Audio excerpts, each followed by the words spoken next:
Hello and welcome to the inaugural episode of the More or Less podcast with me, Wade Moore, where we discuss the political and economic state of the world, among other things. Today's episode will be discussing the evil two-party system in America and how it benefits absolutely no one. Now, to get to where we are today on June 7, 2025, we have to start with the history, which started in the 1790s with inaugural Treasury Secretary Alexander Hamilton and inaugural Secretary of State Thomas Jefferson. These two men absolutely hated each other, as you may know if you, like me, watched Hamilton. Burr's line in the beginning of Act 2, "What did I miss?" when he says Jefferson pissed Hamilton off so much that we now have a two-party system, could not be any more correct. So they were both the two most influential members of the first President George Washington's cabinet.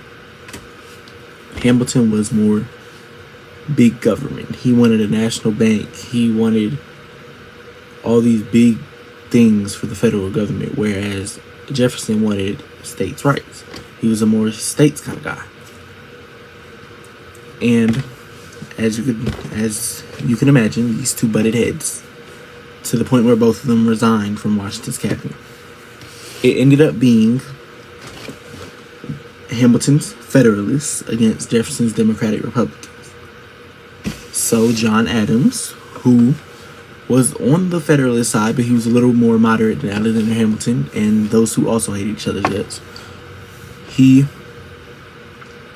was the vice president under George Washington, runs against Thomas Jefferson in the election of 1796.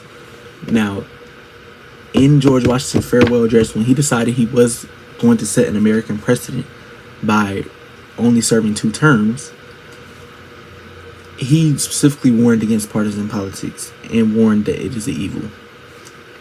And 230 years later, he could not be more correct. In the election of 1796, John Adams does beat Thomas Jefferson. But per the rules for this time, Thomas Jefferson is vice president. So then in 1800, the election of 1800 in Hamilton, which it's a little misproportionately timed. It's not actually when it happened. Philip died after the election of 1800 in real life. But on the contrary, in 1800, when Aaron Burr and Thomas Jefferson tied, let me explain that more in depth. So they're both Democratic Republicans. Thomas Jefferson's plan was the Democratic Republicans wanted Aaron Burr. What they normally would do was there would be 73 electors for the Democratic Republicans. 72 of them would support both Jefferson and Burr. There was supposed to be one of them that threw their vote to only Jefferson to ensure he was president. But nobody got the memo, so then Jefferson and Burr went to the House. That's when Hamilton said Jefferson has beliefs, Burr has none. He endorsed his enemy, Thomas Jefferson, who ended up disparaging him even after his tragic death. But that was just a brief overview of the historic context of the two-party system. Now, it did eventually evolve in the 1800s into the Whigs versus the Democratic Republicans, and it just kept going on and on until we got to Democrats versus Republicans in the 1856 election was the first time a Republican ran. That was the first Democrat versus Republican election. The first time a Republican won was 1860 Abraham Lincoln. So next we're going to talk about what exactly is our system and why it is the way it is. So we have what's called a first past the post system in America, where say this is the post 270, first past 270 wins. No matter if the second place had 269, the first 270 wins, right? So in this system, if candidate A gets 49%, candidate B gets 48.9%, candidate A wins, candidate B gets absolutely nothing. I don't understand that. But, and even if it's not a majority, they still if you get a plurality of the popular vote and win the electoral college, you still are president. And there have been 2 examples in the last 25 years where the winner of the popular vote, the person who got the most votes in the election, did not become president. Al Gore and Hillary Clinton. 2000 and 2016.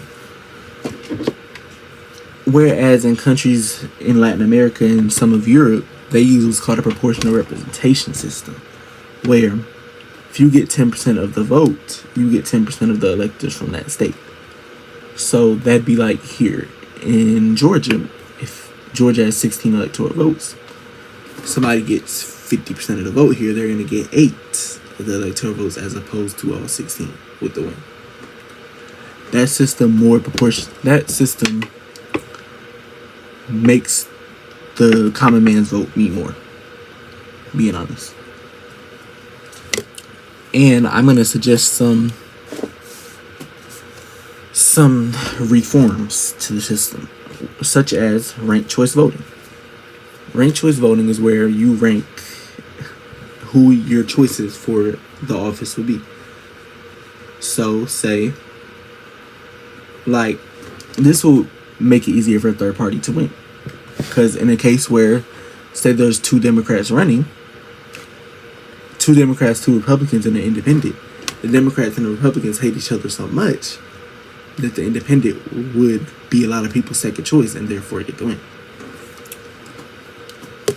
I also propose to prevent gerrymandering, which is when, so basically what happens is the State House of Representatives has to redistrict for the U.S. House of Representatives every 10 years after a census. What they do is they redistrict in favor of their party so that they have a majority in the U.S. House of Representatives. I believe there should be an independent redistricting committee where we do research on these people. We make sure these people have a record of voting with their beliefs and not their party. And we just have them redistrict for people's needs as opposed to parties' needs. Next, we're going to talk about when this 2-party system almost snapped in half in 1992. A lot of my viewers may have even been alive for this. They may remember this. It was Ross Perot. He was a billionaire, Texas billionaire. He would buy these infomercial spots and he would just break down complicated economical issues for the common man to understand. And the economy was a big issue at this time because the incumbent president, George H.W. Bush, had us in a very bad economic time. So a Gallup poll conducted in June 1992 had Ross Perot at 40%, President Bush at 35%, and Governor Clinton at 25%. Now, keep in mind, this is 5 months before the election.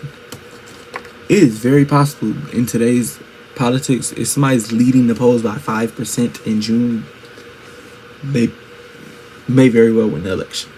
That's just what it is. But Perot ended up dropping out in July 1992, citing Republican smear campaign issues. And the media pounced on him like a shark on blood. They just went off. They called him erratic. They said he is indecisive. And by the time he re-entered the race in October 1992, all his chances of becoming president of the United States had absolutely faded into oblivion. He did end up, however, getting 19% of the popular vote, the highest for a third-party candidate since 1912. For 80 years, no third-party candidate had come close. And I honestly don't see any third-party candidate coming close again. Because it's simply just the way the system is set up. It's not set up for people to vote with their beliefs. So in this very short episode, I will say, we talked about the history of the 2-party system. We talked about Diverger's Law, ranked choice voting, and an independent redistricting committee. We talked about the comparison between first past the post voting and proportional representation voting, Ross Perot, the media pounce. And I would last like to recommend that everybody watching this takes an I side with a political compass kind of test where they just see where candidates align with them politically and then do research based off of that. I am not in any way, shape, form, or fashion recommending that you use a test to see who you vote for. But I also don't recommend that you vote solely off of TV ads, because that is completely irresponsible to the democratic process.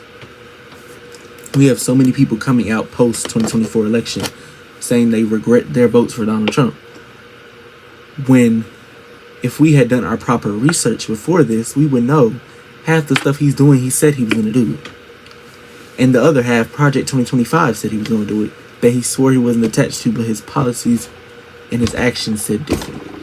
All I'm suggesting is, whether you're Democrat, Republican, cat, dog, purple, blue, red, white, I just suggest that you do your research before voting for President of the United States. This has been an amazing episode. Please follow us on Instagram, TikTok, Twitter, and YouTube. And I will be putting a poll up on the Facebook page asking what the next episode should be about. Y'all have a nice night. Goodbye.